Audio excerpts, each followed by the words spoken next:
Hello, Sunday ആയിട്ട് ഞങ്ങളെല്ലാവരും കൂടി പുറത്തേക്ക് വന്നിരിക്കുക കേട്ടോ. സത്യം പറഞ്ഞാൽ ഞങ്ങൾക്ക് എവിടേക്കാണ് പോകേണ്ടതെന്ന് അറിയില്ല. ഉമേഷ് പറഞ്ഞു ആ പുറത്ത് പോകാമെന്ന്. അങ്ങനെ ഞങ്ങൾ ഉമേഷിൻ്റെ കൂടെ പോയിട്ടോ. ഞങ്ങൾ കുളിച്ചിട്ടുണ്ടായിരുന്നില്ല. അല്ലെങ്കിൽ ഇവിടെ ഒരു അമ്പലം ഉണ്ടായിരുന്നു, അമ്പലത്തിലൊക്കെ പോകുമായിരുന്നു കേട്ടോ. കുളിക്കാത്തത് കൊണ്ട് നമ്മൾ നാട്ടിൽ കുളിച്ചിട്ടൊക്കെ ഈ അമ്പലത്തിൽ പോയിട്ട് നമുക്ക് കുളിക്കാത്തത് കൊണ്ട് അമ്പലത്തിൽ പോകാൻ ഒരു മടിയാണ്. അതുകൊണ്ട് ഞാൻ പോയില്ല കേട്ടോ. പിന്നെ നമ്മൾ നേരെ സൺഡേ മാർക്കറ്റ് വഴി എങ്ങടേക്കോ പോയി. അപ്പോൾ സൺഡേ മാർക്കറ്റിൽ കുറേ സാധനങ്ങൾ കേട്ടോ.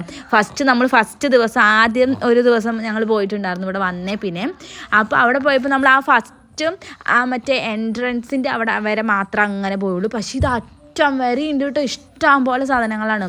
നല്ല വില കുറവും ഉണ്ട് കേട്ടോ. നല്ല രസമുള്ള സാധനങ്ങൾ. അങ്ങനെ അവിടെ പോയി കുറച്ച് സാധനങ്ങളൊക്കെ മേടിച്ചു. ആർട്ടിഫിഷ്യൽ ഫ്ലവറൊക്കെ ഉണ്ടായിരുന്നു കേട്ടോ. നമുക്ക് വീടൊക്കെ ഒന്ന് ഡെക്കറേറ്റ് ചെയ്യാം. പിന്നെ അവിടുത്തെ ഒരു ചേച്ചിയോടൊന്ന് സ്മൈൽ ചെയ്യാൻ പറഞ്ഞപ്പോൾ ഇരുന്ന് ചിരിക്കുന്നുണ്ടായിരുന്നു കേട്ടോ. ഡ്രൈ ഫ്രൂട്ട്സും അതും ഇതൊക്കെ വിൽക്കാൻ വെച്ചിട്ടുണ്ടായിരുന്നു കേട്ടോ. അവിടെ നല്ല വിലയൊക്കെ ഉണ്ട്. പിന്നെ ഇവിടെ എനിക്ക് സാരി ഇല്ല. അപ്പോൾ ഞാൻ വിചാരിച്ചു സാരി മേടിക്കണം എന്ന് വിചാരിച്ചിട്ട് അങ്ങോട്ട് പോയിട്ടോ. 100-200 രൂപയുടെ സാരി നമ്മുടെ നാട്ടിലത്തെ പോലെ തന്നെ കേട്ടോ. അപ്പോൾ ഞാൻ വിചാരിച്ചു ഇത് വെച്ചിട്ട് എന്തെങ്കിലും ഒരു വട്ടം ഉടുത്ത് കഴിഞ്ഞിട്ട് എന്തെങ്കിലും തയ്ക്കാമെന്നൊക്കെ വിചാരിച്ചു. അനാർക്കലിയോ അങ്ങനെ എന്തെങ്കിലും. പിന്നെ ഇതാണ് അമ്പലം കേട്ടോ. ഇവിടുത്തെ പഞ്ചാബിലെ കാളി മന്ദിർ എന്ന് പറഞ്ഞൊരു അമ്പലമാണ് കേട്ടോ. വലിയ അമ്പലമാണ്. ഇവിടേക്ക് പോകണമെന്നുണ്ട് കേട്ടോ. പക്ഷെ ഞങ്ങൾ കുളിക്കാത്തത് കൊണ്ട് ഉമേഷൊക്കെ കുളിച്ചിട്ട് വന്നു, ഞങ്ങൾ കുളിച്ചിട്ടുണ്ടായിരുന്നില്ല. അപ്പോൾ അതുകൊണ്ട് പോയില്ല കേട്ടോ. നമ്മളിങ്ങനെ പോകുമ്പോൾ തന്നെ അവർ എന്തൊക്കെയോ അവിടെ നിന്ന് മേടിച്ചിട്ട് വേണം നമ്മൾ ഉള്ളിൽ കയറാൻ വേണ്ടിയിട്ട് കേട്ടോ. അവർ എല്ലാവരും ഇങ്ങനെ ബ്ലോക്ക് ചെയ്തിട്ട് ഇത് എൻ്റെ കടയിൽ നിന്ന് മേടിക്കുക എന്നൊക്കെ പറയുന്നുണ്ടായിരുന്നു കേട്ടോ. അങ്ങനെ നമ്മൾ അവിടെ കയറിയില്ല. ആ വഴി പോയിട്ട് ഏതോ ഒരു പാർക്ക് ഉണ്ടായിരുന്നു. പാർക്കാണോ എന്തോ സംഭവം എന്ന് അറിയില്ല കേട്ടോ. അപ്പോൾ അവിടെ പോകാൻ പറ്റും. അവിടെ കളിക്കാനൊക്കെ ഉണ്ട്, കുറേ സംഭവങ്ങളൊക്കെ ഉണ്ട്. പക്ഷേ പൈസ കൊടുക്കണം കേട്ടോ. അതിൻ്റെ ഉള്ളിൽ കളിക്കാനും കുട്ടികൾക്ക് കളിക്കാനുള്ള സംഭവങ്ങളൊക്കെ ഉണ്ട് കേട്ടോ. അപ്പോൾ അവിടെ പോയി വെറുതെ ഒന്ന് ചുറ്റിക്കറങ്ങി പിന്നെ അതൊക്കെ കഴിഞ്ഞ് പിന്നെ നമ്മൾ സൺഡേ മാർക്കറ്റിൽ കൂടെയാണ് പുറത്തേക്ക് പോകുന്നത് കേട്ടോ. ഇവിടെ നല്ല കോട്ടൻ്റെ ഡ്രസ്സുകൾ കേട്ടോ. ഒന്നിന് സെറ്റാണ് കുർത്തി. അവർ 200 രൂപ എന്ന് പറഞ്ഞു. നല്ല കോട്ടൻ്റെ നല്ല കുർത്തീസ് ഉണ്ടായിരുന്നു കേട്ടോ. സെറ്റായിട്ട് നല്ല അടിപൊളിയായിരുന്നു. അപ്പോൾ ഞാൻ 2 മേടിച്ചു കേട്ടോ. 2 300 രൂപയ്ക്ക് തരുമോ ചോദിച്ചിട്ടുണ്ടായിരുന്നു. പക്ഷേ 300 വേണ്ട, 300 പറ്റില്ല പറഞ്ഞു. അപ്പോൾ 350 രൂപയ്ക്ക് ഞാൻ 2 കുർത്തീസ് മേടിച്ചു കേട്ടോ. പിന്നെ നമ്മുടെ പട്യാലയിൽ വന്നിട്ട് പട്യാല പാൻറ്റ് മേടിച്ചില്ലെങ്കിൽ അത് മോശമല്ലേ. അപ്പോൾ ഞാൻ പട്യാല പാൻറ്റുള്ളൊരു ഡ്രസ്സും മേടിച്ചു കേട്ടോ. പിന്നെ ആ വഴി പോയപ്പോൾ അവിടെ ചക്ക ഇരിക്കണം. ചക്ക മേടിക്കാമെന്നൊക്കെ വിചാരിച്ചു. പക്ഷേ ചക്ക നമ്മുടെ നാട്ടിലത്തെ അത്ര കാണാൻ വലിയ ഭംഗിയൊന്നുമില്ല കേട്ടോ. മറ്റേ നമ്മുടെ ചെറിയ ചക്കയില്ലേ, അധികം മൂപ്പാവാത്ത ചക്ക അത്. പിന്നെ നമ്മൾ ഇന്ന് മെയിനായിട്ട് പോയത് നമ്മുടെ പട്യാലയിലത്തെ ഫിഷ് മാർക്കറ്റിലാണ് കേട്ടോ. കാണാൻ തീരെ വൃത്തിയേ ഇല്ല കേട്ടോ. ഭയങ്കര ചെളിയുടെ ഇടയിൽ കൂടെയൊക്കെയാണ് ഞങ്ങൾ പോയത്. പക്ഷെ അവിടെ നല്ല ഫ്രഷ് മീനാട്ടോ കിട്ടുക. നല്ല പെടപെടക്കണ മീനൊക്കെ ആയിരിക്കും കിട്ടുന്നുണ്ടാവുക. നമ്മുടെ നാട്ടിലത്തെ ഒരാൾ മാത്രം നമ്മുടെ നാട്ടിലത്തെ ഈ ചൂര അങ്ങനെ സംഭവങ്ങൾ, അയല, മത്തിയൊക്കെ വിൽക്കും കേട്ടോ. അപ്പോൾ നമ്മൾ അയലയാണ് മേടിച്ചത്. ചൂര ഉണ്ടായിരുന്നു പക്ഷെ അത് മേടിച്ചില്ല കേട്ടോ. അപ്പോൾ അവർ നമ്മൾ ഇങ്ങനെ ഒരു പെട്ടിയുണ്ട് കേട്ടോ. ആ പെട്ടിയുടെ ഉള്ളിൽ വെള്ളം നിറച്ചിട്ട് നല്ല മീനുകൾ മീനുകളിടും. എന്നിട്ട് നമുക്ക് നല്ല ഫ്രഷായ മീൻ ഏതാണോ വേണ്ടതെന്ന് വെച്ചാൽ നമുക്ക് എടുത്ത് അവർ ക്ലീൻ ചെയ്ത് വൃത്തിയാക്കി തരും കേട്ടോ. അങ്ങനെയാണ് ഇവിടെ. കാരണം നമ്മുടെ നാട്ടിലത്തെ അത്രയും വൃത്തിയില്ല കേട്ടോ. നമ്മുടെ നാട്ടിൽ പറയുമ്പോൾ നല്ല വൃത്തിയുള്ളതല്ലേ. പക്ഷേ മീൻ അത്ര ഫ്രഷ് ആയിരിക്കില്ല, ചീഞ്ഞതും അലിഞ്ഞതൊക്കെ ആയിരിക്കും കേട്ടോ. പക്ഷേ ഇവിടെ അങ്ങനെയല്ല, നല്ല ഫ്രഷ് മീനാട്ടോ കേട്ടോ. അയലയൊക്കെ നല്ല അടിപൊളി അയലായിരുന്നു. നല്ല ടേസ്റ്റ് ഉണ്ടായിരുന്നു കേട്ടോ. നല്ല ദശയൊക്കെയുള്ള നല്ല മീനായിരുന്നു. പിന്നെ ഇവിടെ മെയിൻ പ്രോബ്ലം പറയുമ്പോൾ എനിക്കറിയില്ലായിരുന്നു, അല്ലെങ്കിൽ ഞാൻ നാട്ടിൽ നിന്ന് വരുമ്പോൾ ഈ കല്ലുപ്പ് കൊണ്ടുവന്നേനെ. ഇവിടെ കല്ലുപ്പ് കിട്ടില്ല അത്രേ. പക്ഷേ യുപിയിലായിരുന്നപ്പോൾ കല്ലുപ്പൊക്കെ കിട്ടിയിട്ടുണ്ടായിരുന്നു കേട്ടോ.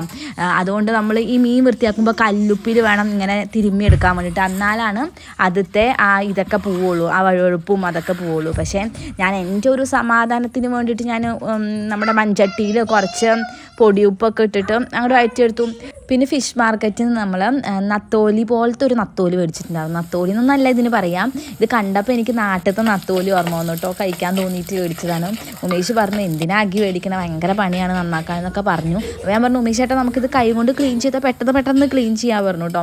നമ്മുടെ നാട്ടിലത്തെ നത്തോലി അങ്ങനെയാണല്ലോ, ഞാൻ കൈ കൊണ്ട് പെട്ടെന്ന് ക്ലീൻ ചെയ്യാൻ പറ്റും കേട്ടോ. പക്ഷേ ഈ മീൻ എന്നെ ചതിച്ചു ഗേസ്. ഈ മീൻ വൃത്തിയാക്കാൻ കൈ കൊണ്ട് വൃത്തിയാക്കിയിട്ട് അതിൻ്റെ അഴുക്കൊന്നും പോണേ ഇല്ല കേട്ടോ. എന്നിട്ട് ഞാൻ കത്രിക വെച്ചിട്ട് ഒരു 1.5 മണിക്കൂർ 1.25 മണിക്കൂറൊന്നും ഉണ്ടാവും വൃത്തിയാക്കി എടുത്ത് വറുത്ത് കഴിഞ്ഞപ്പോൾ കുറച്ച് പാടുപെട്ടു കേട്ടോ. ഞാൻ അതിൻ്റെ കണ്ണൊന്നും അങ്ങനെ കളഞ്ഞിട്ടില്ല, ബാക്കി എല്ലാം കളഞ്ഞിട്ടുണ്ട് കേട്ടോ. ബ്ലാക്ക് കളറോ സംഭവമൊക്കെ ഉണ്ടായിരുന്നു. അഴുക്കൊക്കെ ഞാൻ വൃത്തിയിൽ കഴുകി. ആ കണ്ണ് മാത്രമേ കളയാത്തുള്ളൂ കേട്ടോ. സത്യം പറഞ്ഞാൽ ഞാൻ ആ കണ്ണ് കളയാൻ മറന്നു പോയതാണ്. ഞാൻ എല്ലാം ആ ബ്ലാക്ക് കളറുള്ള സാധനമൊക്കെ കളഞ്ഞു വന്നപ്പോൾ എല്ലാം കഴുകി പകുതി മുക്കാലായപ്പോഴാണ് കണ്ണ് കളഞ്ഞില്ലല്ലോ എന്നൊരു ഓർമ്മ വന്നു കേട്ടോ. പിന്നെ എല്ലാത്തിൻ്റെയും പിറക്കി കണ്ണ് കളയാൻ നിന്ന് എനിക്ക് ഭ്രാന്ത് പിടിച്ച് വട്ടായി പോകും. അതുകൊണ്ട് ഞാൻ അത് വിട്ടു കേട്ടോ. പിന്നെ സാധാരണ നമ്മൾ മീനിൻ്റെ കണ്ണൊക്കെ പൊരിച്ച് തിന്നാറുണ്ടല്ലോ, അതുകൊണ്ട് ഞാൻ വിട്ടു. പിന്നെ നൈനുകുട്ടിക്ക് എക്സാമാണ് കേട്ടോ. ഇവിടുത്തെ സ്കൂളിൽ എല്ലാ മാസവും അവർക്ക് സൈക്കിൾ ടെസ്റ്റ് നടത്തും കേട്ടോ. കാരണം എല്ലാ മാസവും ഉണ്ടാവും. ആ മാസം പഠിപ്പിച്ചത് എന്താണോ അത് ഒന്ന് ടെസ്റ്റ് നടത്തും. പക്ഷെ നമ്മുടെ നാട്ടിലത്തെ സ്കൂളിലൊന്നും ഉണ്ടായിരുന്നില്ല കേട്ടോ. ഒരു ഡിറ്റക്ഷൻ എല്ലപ്പോഴും എടുത്താലായി, അത്രേ ഉള്ളൂ. 1ാം ക്ലാസ്സിനും 2ാം ക്ലാസ്സിനും എക്സാമൊന്നും അങ്ങനെ ഇല്ല കേട്ടോ. പക്ഷെ ഇവിടെ ഉണ്ട്, ആനുവൽ എക്സാമൊക്കെ ഉണ്ട് എന്നാട്ടോ പറഞ്ഞത്. അപ്പോൾ നമ്മുടെ മീൻ വറുത്തതും മീൻ കറിയൊക്കെ റെഡി ആയിട്ടോ. കുറേ കാലത്തിന് ശേഷം ഇങ്ങനെ മീൻ കഴിക്കുമ്പോഴല്ലോ, ഇവിടെ വന്നിട്ട് 2-3ാമത്തെ വട്ടം ഇത് മീൻ മേടിക്കണം കേട്ടോ. കുറച്ച് നാളായി നമ്മൾ മീൻ മേടിച്ചിട്ട്. അപ്പോൾ കഴിക്കാൻ തോന്നിയിട്ട്, നമ്മുടെ നാട്ടിലത്തെ മീനൊക്കെ കഴിക്കാൻ തോന്നിയിട്ട്, നമ്മൾ നാട്ടിലൊക്കെ ഇഷ്ടംപോലെ മീൻ കിട്ടുമ്പോൾ നമുക്ക് അത് കഴിക്കാനൊന്നും തോന്നില്ല. നമുക്കല്ല, എനിക്ക് കേട്ടോ. ഞാൻ മീൻ ചാറ് വെച്ചൊന്നും അങ്ങനെ കഴിക്കാറില്ല. പക്ഷെ ഇവിടെ വന്നിട്ട് ഈ കിട്ടാത്ത നാട്ടിൽ വരുമ്പോഴാണ് നമുക്ക് ഇതിനോടൊക്കെ ഒരു ഇഷ്ടം തോന്നുക. കാരണം കിട്ടണില്ലല്ലോ, അപ്പോൾ നമുക്ക് ഇങ്ങനെ കഴിക്കാൻ തോന്നും. അപ്പോൾ അതുകൊണ്ട് ആക്രാന്തം പിടിച്ചിട്ട് ഞാൻ ഇന്ന് ഞങ്ങൾ ചോറുണ്ടായിരുന്നു കേട്ടോ. കാരണം നല്ല ടേസ്റ്റ് ഉണ്ടായിരുന്നു. ഞാൻ വെച്ചതുകൊണ്ടോ എനിക്കറിയില്ല, നല്ല ടേസ്റ്റ് ഉണ്ടായിരുന്നു. അത് നമ്മൾ കഴിച്ചിട്ടാണോ എന്നറിയില്ല, അടിപൊളിയായിരുന്നു കേട്ടോ. അപ്പോൾ മീൻ വറുത്തും കൂട്ടി കഴിച്ചു. പക്ഷെ നമ്മുടെ മറ്റേ ചെറിയ മീനില്ലേ, ആ ചെറിയ മീനിന് ഞാൻ റെഡിയാക്കി എടുത്ത് വന്നപ്പോൾ നല്ല കയ്പ്പായിരുന്നു കേട്ടോ. നല്ല കയ്പ്പ് പറയുമ്പോൾ അത്യാവശ്യം ചെറിയൊരു കയ്പ്പും ഉണ്ടായിരുന്നു. പക്ഷെ ഞാൻ വിചാരിച്ചത് അതിൻ്റെ തലയല്ല, കണ്ണ് കളയാനായിട്ടായിരിക്കും വിചാരിച്ചു. പക്ഷേ പിറ്റേ ദിവസം ഞാൻ ആ മസാല പറ്റിയിട്ട് അങ്ങനെ ഫ്രിഡ്ജിൽ വെച്ചുകൊണ്ട് പിറ്റേ ദിവസം ഫ്രൈ ചെയ്തപ്പോൾ ഒരു കയ്പ്പും ഉണ്ടായിരുന്നില്ല കേട്ടോ. പിന്നെ ഒരു കുട്ടി കമൻറ്റ് ചെയ്തിട്ടുണ്ടായിരുന്നു, UP-യിൽ നിന്ന് അങ്ങനെ മീൻ മേടിച്ചപ്പോഴും കയ്പ്പുണ്ടായിരുന്നു കേട്ടോ. ഇനി ഈ മീൻ മേടിക്കണ പരിപാടി നിർത്തിയിട്ടോ, ആ മീൻ മേടിക്കണത് കേട്ടോ. അപ്പോൾ ഞാൻ പിന്നെ അതൊക്കെ കഴിഞ്ഞിട്ട് ഞങ്ങൾ സൺഡേ ഇന്ന് പോയപ്പോൾ പൈനാപ്പിൾ മേടിച്ചിട്ടുണ്ടായിരുന്നു. ഞാൻ ഇൻസ്റ്റാഗ്രാമിൽ കണ്ട കേട്ടോ ഈ പൈനാപ്പിൾ വെച്ചിട്ടൊരു സംഭവം ഉണ്ടാക്കുന്നത്. അപ്പോൾ തന്നെ ഞാൻ വിചാരിച്ചിട്ടുണ്ടായിരുന്നു ഇവിടെ പൈനാപ്പിൾ കിട്ടുകയാണെങ്കിൽ ഇങ്ങനെ ഒന്ന് ട്രൈ ചെയ്ത് നോക്കണം കേട്ടോ. പക്ഷേ പൈനാപ്പിളിന് വലിയ മധുരമൊന്നും ഉണ്ടായിരുന്നില്ല, പുളിപ്പായിരുന്നു കേട്ടോ. എന്നാലും ടേസ്റ്റ് ഉണ്ടായിരുന്നു കേട്ടോ. പൈനാപ്പിൾ ഒന്ന് ചെത്തിയിട്ട് അതിൻ്റെ മേലെ കുറച്ച് മഞ്ഞപ്പൊടി ഇടുമെന്ന് ഓർമ്മയില്ല കേട്ടോ.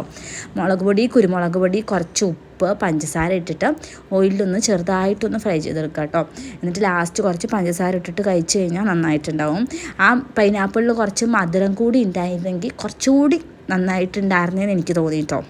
എനിക്കറിയാം എൻ്റെ വീഡിയോ കുറച്ച് പേർക്ക് ഇഷ്ടമല്ലാന്ന്. ഇഷ്ടമല്ലെങ്കിൽ നിങ്ങൾ കാണണ്ട. എന്തിനും വെറുതെ മറ്റുള്ളവരെ സങ്കടപ്പെടുത്തുന്ന കമൻറ്റൊക്കെ ഇടുന്നത്.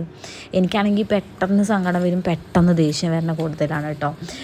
സങ്കടം വന്നു കഴിഞ്ഞാൽ ആ ദിവസം അങ്ങനെ പോക്കാണ്. പരമാവധി ഞാൻ ഇങ്ങനെയുള്ള കമൻറ്റുകൾക്ക് റിപ്ലൈ കൊടുക്കാറില്ല കേട്ടോ.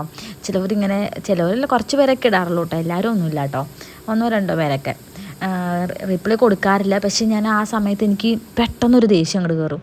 ദേഷ്യം വന്ന് ഞാൻ അപ്പം തന്നെ ഒരു റിപ്ലൈ കൊടുക്കാൻ എനിക്ക് അപ്പം തന്നെ തോന്നും. അതുകൊണ്ട് ഞാൻ റിപ്ലൈ കൊടുക്കണം കേട്ടോ. സത്യം പറഞ്ഞാൽ ഇതിനൊന്നും റിപ്ലൈ കൊടുക്കേണ്ട ആവശ്യമില്ല. പണ്ടത്തെ എന്നെ വെച്ച് നോക്കുകയാണെങ്കിൽ ഇപ്പോഴത്തെ ഞാൻ എത്രയോ ബെറ്ററാണ്.